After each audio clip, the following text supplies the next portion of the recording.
Hi everyone, my name is Leah. I am an OT student at UT Tyler. Today we're going to be learning how to make Play-Doh. Two reasons why I'm doing this is one, it is very difficult to get out and go shopping. So this would be a great gift for your grandkids over the holidays.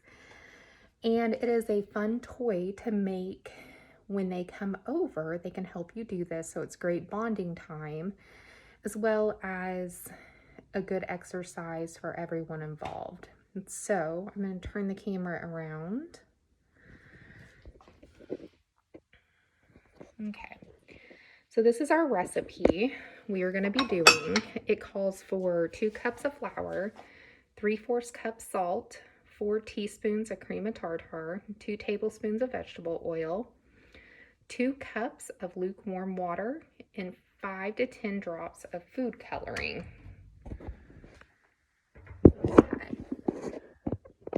So we are going to make this together. So what we're going to do is in a pot, we are going to go ahead and mix together the flour, the salt, and cream of tartar. So it calls for 2 cups of flour. Okay. So we are going to open this up. And we are going to pour in 2 cups of all-purpose flour. It can be a little over, it's okay. There we go. Next, it calls for 3/4 cup of salt. I use iodized salt, so 3/4 of a cup. Okay, and then it calls for 4 teaspoons of cream of tartar. You can get this at any food store. It's sometimes a little difficult to find, so definitely ask someone working there if needed. Okay. Give me just a second.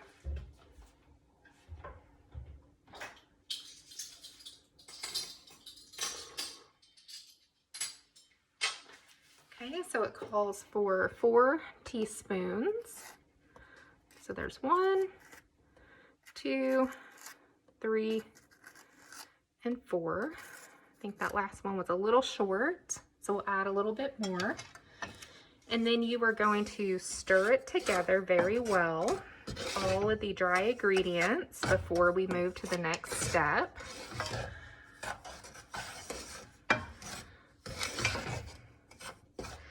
Okay, now we are going to add our 2 cups of lukewarm water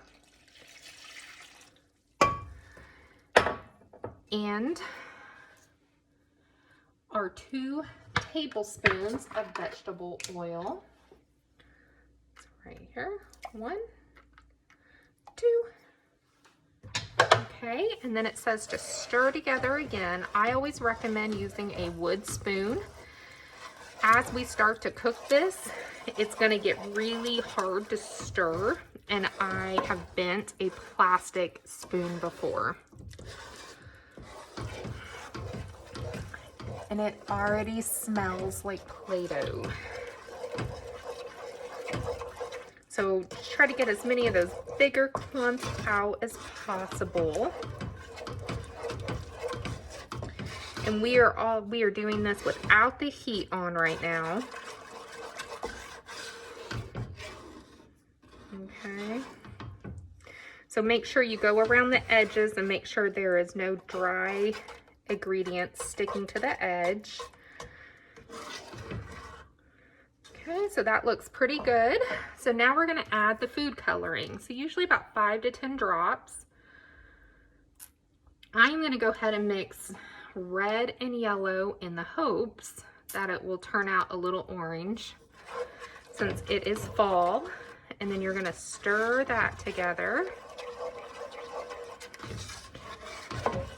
If you do not have the color that you were wanting, you can add a little bit more. so our heat is still off. So we are just preparing everything.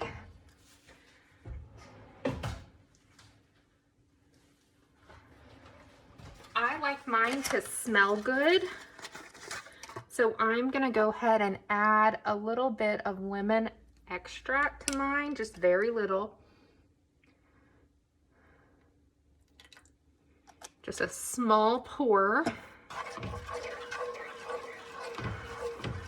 And then we're gonna stir this together. Okay, so now we're gonna go ahead and turn the heat on to medium-high heat. Okay, and the trick here is you have to stir the entire time.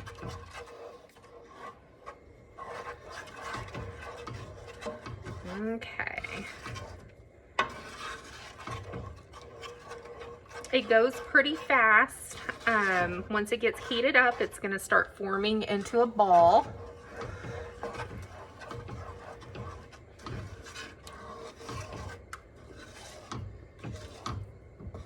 I can already feel it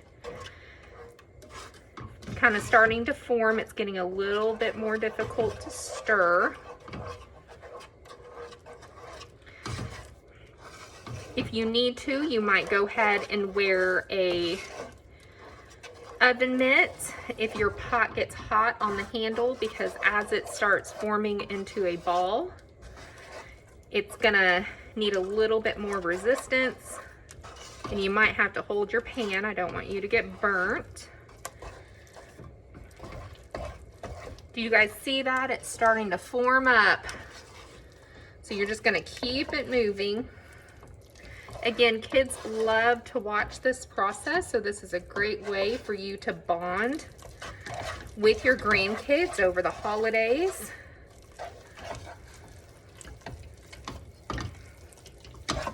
There he goes. So that is the ball consistency we are looking for. So we are going to go ahead and turn off the heat. And we are going to set this aside in another bowl to let it cool off.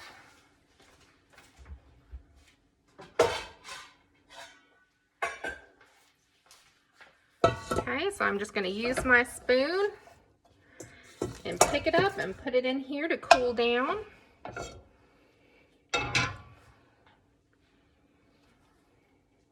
Okay.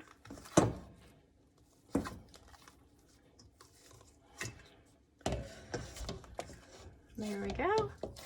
So once this cools, you're able to store it in any type of to-go container with a lid, or you can put it in Ziploc bags, such as this. And you can divvy this out to smaller portions. That way your grandkids all have a little bit of Play-Doh.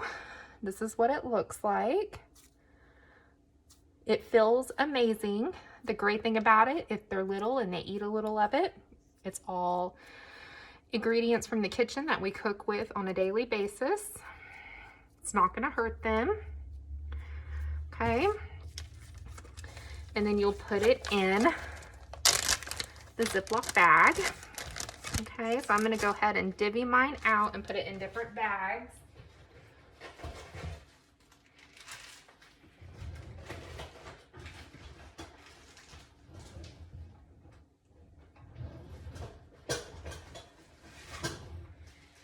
Sandwich bags work out perfect.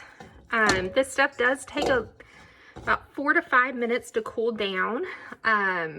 So I would wait until it cools before breaking it into individual sections. I like to roll it into a good sized ball prior to putting into the Ziploc bag.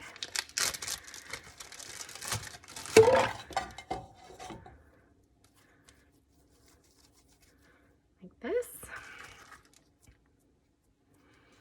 It's looking great.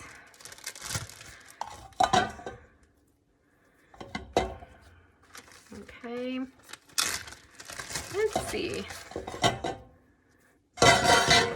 Sorry guys if that's a little loud. Okay, so this recipe ended up making 1, 2, 3, 4, 5, 6, 7 portions of Play-Doh. You can always bag it in bigger or smaller portions as you like. I hope you guys enjoy making Play-Doh with your grandkids and have great holidays.